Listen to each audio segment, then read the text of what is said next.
పిశాచం చేతి చలవ. చలపతి నగరంలోని కొత్వాల్ కచేరీలో చిన్న ఉద్యోగి. అక్కడ పెద్ద మొత్తంలో ఉండే ఇంటి అద్దెలు కట్టలేక నగరానికి కాస్త దూరంగా ఉన్న ఒక పల్లెటూరు సమీపంలోని పాతకాలపు పెంకుటిల్లును చౌకగా కొనుగోలు చేశాడు. ఆ ఇంట్లో చేరినప్పటి నుండి అతడి భార్య రాజ్యానికి కష్టాలు రెట్టింపయ్యాయి. భర్త చలపతి ఉదయమే బయలుదేరి నగరానికి వెళ్ళి రాత్రి పొద్దుపోయి ఇంటికి తిరిగి వచ్చేవాడు. అప్పటిదాకా అత్త కాంతమ్మ కోడల్ని రాజు రంపాన పెట్టేది. కట్నం తీసుకురాని రాజ్యం అంటే కాంతమ్మకు అంతులేని కసి. ఆమె కోడల్ని తరచూ తిడుతూ రోజుకు ఒకసారైనా చేయి చేసుకునేది. అత్త ఇంటి నడవాలో కూర్చుని వచ్చిన అమ్మలక్కలతో కబుర్లాడుతూ ఉంటే రాజ్యం ఇంటెడు పని చేసి ఆదరా బాదరా ఇంత తిని పెరట్లోని చింత చెట్టు కింద ఉన్న నులక మంచం మీద కూర్చుని రాత్రి చీకటి పడి భర్త వచ్చే వరకు బిక్కుబిక్కుమంటూ కాలం గడిపేది. ఒకనాటి రాత్రి కాంతమ్మ హాయిగా భోజనం చేసి రాజ్యం చేత దగ్గరుండి వంటిల్లు కడిగించి అంట్లు తోమించి ఇకపోయి చింత చెట్టు కిందన్న నులక మంచం మీద మీ ఆయన వచ్చే వరకు మహారాణిలా పవళించు అంటూ పెరట్లోకి తోసి తలుపులు మూసుకున్నది. రాజ్యం నులక మంచం మీద చలికి వణుకుతూ ఒక పక్కగా కూర్చున్నది. మంచం మధ్యలో తాళ్లన్నీ తెగిపోవడంతో మంచం పడుకోవడానికి అనువుగా లేదు. కొంతసేపు అయ్యాక ఒక ఆడపిశాచం ఆమె మంచం దగ్గర ప్రత్యక్షమైంది. పెనురక్కస్ లాంటి అత్త రోజూ పెట్టే బాధల్ని భరిస్తున్న రాజ్యానికి ఈ సాదాసీదా పిశాచాన్ని చూసి భయం కలగలేదు.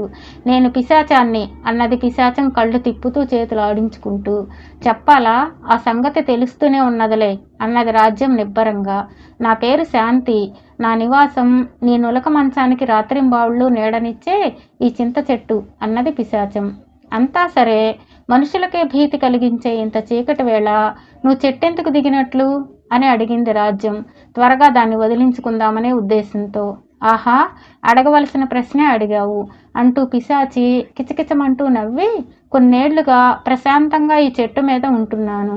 మీరు ఇంట్లోకి వచ్చాక నీ పరమ గయ్యాళి అత్త అరుపులకు నా చెవులు చిల్లులు పడుతున్నాయి. ఆవిడ పెట్టే కష్టాలు నువ్వు మౌనంగా భరించడం దేనికి? తిరగబడరాదు అన్నది పిశాచం. ఓ శాంతి, తిరగబడడం బోర్లబడటం ఏ గృహిణికి నువ్వు చెప్పినంత తేలిక కాదు. నా భర్త ఎంతో మంచివాడు. కట్నం కోరకుండా నన్ను పెళ్లి చేసుకున్నాడు. తల్లిని గురించి ఆయన దగ్గర మొరపెట్టుకుని ఆయన మనసు నొప్పించడం నాకు ఇష్టం లేదు.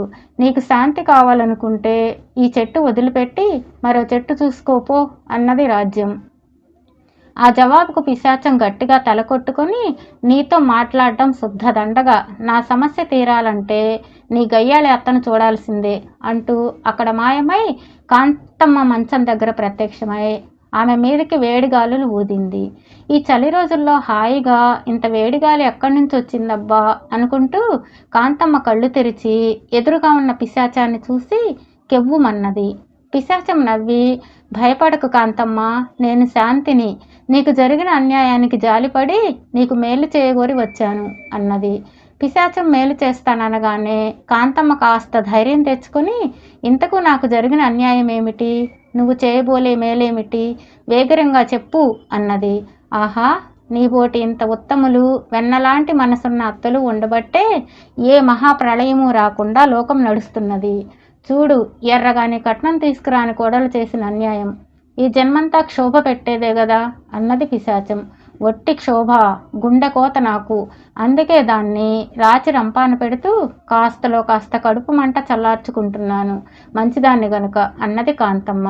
మహాబాగా చెప్పావు కాంతమ్మ. కోడల్ని ఎంత కొట్టినా తిట్టినా నీకొచ్చే ఆదాయం ఏమీ లేదు కదా. నా దగ్గర 3 అద్భుత వస్తువులు ఉన్నాయి. అందులో ఒకటి నీకు ఇస్తాను.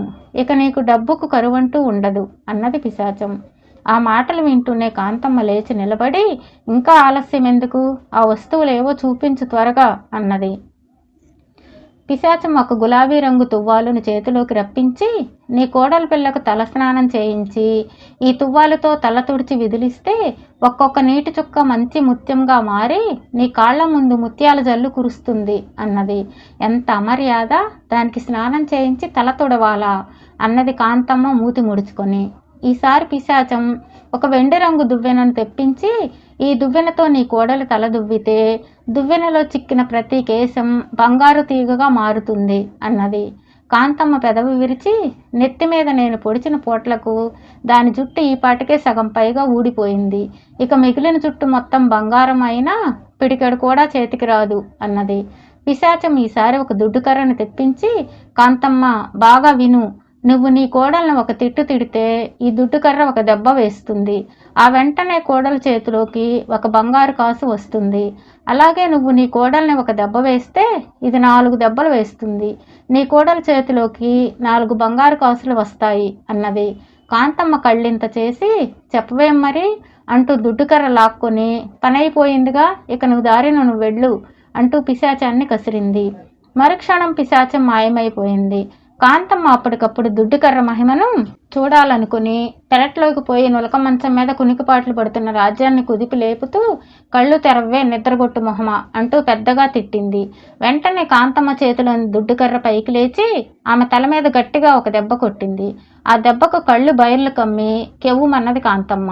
అత్తయ్య, ఆశ్చర్యం, నా చేతిలోకి ఒక బంగారు కాసు వచ్చింది అంటూ దాన్ని అత్త చేతికిచ్చింది రాజ్యం. కాంతమ్మ ఆ కాసును ఆత్రంగా కుంకుమ ముడివేసుకుని రాజ్యానికి గాలిలో తేలుతున్న దుడ్డుకర్రను చూపుతూ, అలా గుడ్లప్పగించి చూస్తావే మొద్దు మొహమా, ఆ దుడ్డుకర్రను అందుకో అంటూ కోడలు తల మీద గట్టిగా ముట్టింది. అంతే, దుడ్డుకర్ర కాంతమ్మ తల మీద 4 దెబ్బలు వేసింది. మరొకసారి తన చేతిలోకి వచ్చిన 4 బంగారు కాసులను అత్త చేతిలో పెట్టింది రాజ్యం. కాంతం వాటిని దూరంగా విసిరేస్తూ, ఇదెక్కడ అద్భుత వస్తువే పిశాచమా, ఇది నన్ను చావు బాదుతున్నదేమిటి అంటూ తల మీద బొప్పులు తడుముకుంటూ ఉంటే బాధతో గట్టిగా మూలిగింది. దుడ్డుకర్ర నీ కోడలను కొడుతుందని నేను చెప్పలేదే అన్నది చింత చెట్టు మీద నుంచి పిశాచం. నీ దిక్కుమాలిన అద్భుత వస్తువు నాకు అక్కర్లేదు అంటూ కాంతమ్మ దుడ్డుకర్రను గోడ అవతలకి గిరాట వేసి బాధతో పెద్దగా మూలుగుతూ కోడల చేతుల్లో వాలిపోయింది. ఇచ్చిన వస్తువును తిరిగి తీసుకోవడం ఈ చింత చెట్టు శాంతి ఇంట వంట లేదు. ఆ దుడ్డుకర్ర శాశ్వతంగా మీ ఇంటి వంట ఇంట్లోనే ఉంటుంది. కోడల్ని తిట్టడం, కొట్టడం ఏం చేసినా అది చూస్తూ ఊరుకోదు అంటూ పిశాచం చింత చెట్టు దిగువ కొమ్మ మీదకు దిగి పెద్దగా నవ్వసాగింది. దుడ్డుకర్ర జామ్ అంటూ గోడావతలకు ఎగిరి వచ్చి కాంతమ్మ వాళ్ల వంటగదిలో తలుపు పక్కగా ఠకీమంటూ నిలబడిపోయింది. ఆ తర్వాత దుడ్డుకర్ర పుణ్యాన కాంతమ్మ కోడల్ని మరన్నాడు పల్లెత్తు మాట అనలేదు. తిట్టడాలు, కొట్టడాలు ఆ ఇంట్లో జరగలేదు.